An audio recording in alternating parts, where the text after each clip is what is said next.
मित्रों, त्रेता युग में तो राम भक्त हनुमान की वीरता की कई गाथाएं हैं, लेकिन क्या आपको पता है कि द्वापर युग में भी उनके पराक्रम के कारण कुंती पुत्र अर्जुन ने कुरुक्षेत्र की रणभूमि पर जीत हासिल की थी। अब आप सोच रहे होंगे कि आखिर ऐसा हुआ क्या था कि पांडु पुत्र को बजरंग बली से सहायता मिली। तो इसी प्रश्न का उत्तर जानने के लिए आज की इस वीडियो के अंत तक बने रहें। महाभारत के अनुसार हनुमान जी और भीम दोनों भाई थे, क्योंकि दोनों पवन देव के ही पुत्र थे। हमें महाभारत युद्ध में भगवान कृष्ण जिस तरह धनुर्धर अर्जुन के सारथी बने, उसी रथ की छत पर बजरंग बली भी विराजमान थे। अब इसके पीछे क्या कारण था, आइए मिलकर जानते हैं। वो वनवास के दौरान जब पांडव बद्रिका आश्रम में रह रहे थे, तब उड़ते हुए एक शस्त्र कमल पांचाली के समीप आ गिरा। उस कमल की खुशबू से द्रौपदी मोहित हो गई और उसने अपने आर्य भीमसेन से कहा कि ये पुष्प बहुत सुंदर है, मैं ये कमल युधिष्ठिर को भेंट करूंगी। यदि आप मुझसे प्रेम करते हैं तो मेरे लिए ये कमल ले आए। पांचाली के कहने पर भीम कमल वाली दिशा की तरफ चल दिए। जिस तरफ चलते चलते भीमसेन गंधमादन पर्वत के शिखर पर जा पहुँचे। उसी पर्वत के ऊपर एक बगीचा था जिसमें वो पुष्प लगे हुए थे और वहीं पर राम भक्त हनुमान भी विश्राम कर रहे थे। जब बजरंगबली जी ने ये जाना कि कोई बगीचे के भीतर आ रहा है, तब उन्होंने वहाँ से जाने वाले मार्ग को रोक लिया और प्रतीक्षा करने लगे। भीमसेन ने हनुमान जी से रास्ता छोड़ने के लिए कहा, लेकिन मारुति ने कहा कि अगर आप आगे जाना चाहते हैं तो मुझे लांघकर चले जाएं। कुंती पुत्र भीम ने उत्तर दिया कि प्रत्येक व्यक्ति में ईश्वर का वास होता है, इसीलिए मैं आपको नहीं लांघ सकता। इधर अंजनी पुत्र भीम का मार्ग छोड़ने को तैयार नहीं हुए और दोनों में विवाद बढ़ गया। तब बजरंगबली ने कुंती पुत्र को बताया कि मैं तुम्हारा भाई पवन पुत्र हनुमान हूँ।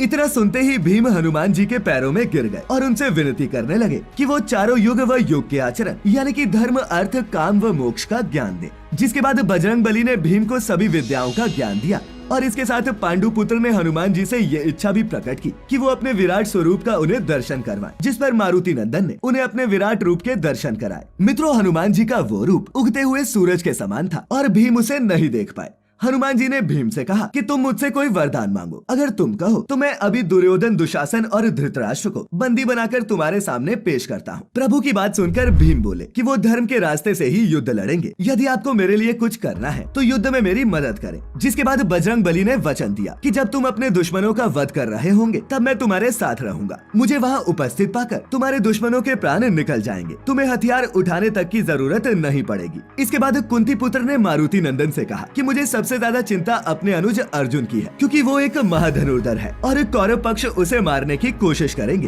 प्रभु कृपा करके आप अर्जुन की रक्षा के लिए कुछ करें। भीम की बातें सुनकर हनुमान जी ने कहा कि तुम चिंता मत करो, मैं तुम्हारे छोटे भाई अर्जुन के रथ के ऊपर विराजमान हो जाऊंगा, क्योंकि अर्जुन के रथ पर एक से बढ़कर एक अस्त्र और शस्त्र का उपयोग किया जाएगा। यदि मेरा वजन उस रथ के ऊपर होगा तो उस रथ को कोई भी हिला नहीं पाएगा। और मित्रों, हनुमान जी के इसी वरदान के चलते इंद्रपुत्र अर्जुन के रथ के ऊपर पताका लिए अदृश्य रूप से विराजमान थे, जिससे कोई भी कुंती पुत्र के रथ को हिला नहीं सका। इसी के साथ मित्रों, जाते जाते आपको ये भी बताते जाते हैं कि महाभारत युद्ध में आखिर बजरंगबली कर्ण को मारने के लिए क्यों दौड़े थे। अब मित्रों, दोनों पक्षों के बीच लड़ाई में कई बार अर्जुन व कर्ण का आमना सामना हुआ। दोनों एक दूसरे पर बाणों की वर्षा कर रहे थे और एक समय ऐसा भी आया जब सूर्यपुत्र कर्ण अर्जुन पर भारी पड़ने लगा। अब चूंकि कर्ण पार्थ के रथ पर एक से बढ़कर एक बाण छोड़ रहा था, जिस कारण भगवान कृष्ण का कवच भी टूट गया। कवच टूटने के चलते कर्ण के कई तीर काना को भी लगे। रथ पर बैठे बजरंगबली से ये सब देखा नहीं गया कि कोई उनके स्वामी को दिक्कत दे रहा है, और भला पवन पुत्र ये सब कैसे सहते। जैसे जैसे कर्ण के तीर भगवान कृष्ण के तन पर लग रहे थे, वैसे वैसे मारुति नंदन का क्रोध बढ़ता ही जा रहा था। जब उनके सब्र का बांध टूट गया, तब वो कर्ण को मारने के लिए रथ से नीचे आ गए। हनुमान को इतने क्रोध में देखकर सूर्यपुत्र के भी पसीने छूट गए। उसके हाथ से धनुष छूटकर नीचे गिर गया। कौरवों और पांडवों की सेना प्रभु की गर्जना सुन अपने अपने स्थान से पीछे हट गई और सभी थर-थर कांपने लगे। कर्ण की ऐसी स्थिति देख माधव ने बिना विलंब किए हनुमान जी को तुरंत रोका और उनसे कहा, प्रिय हनुमान, शांत हो जाओ। यदि तुम इतने क्रोध से कर्ण को ऐसे ही देखते रहोगे तो वो ऐसे ही मृत्यु को प्राप्त कर जाएगा। फिर अर्जुन अपनी प्रतिज्ञा पूरी कैसे करेगा। मारुति, ये त्रेता युग नहीं, इस समय तुम्हारी वीरता तो क्या, कोई तुम्हारे तेज को भी नहीं सह पाएगा। इसीलिए अपने क्रोध पर काबू पाओ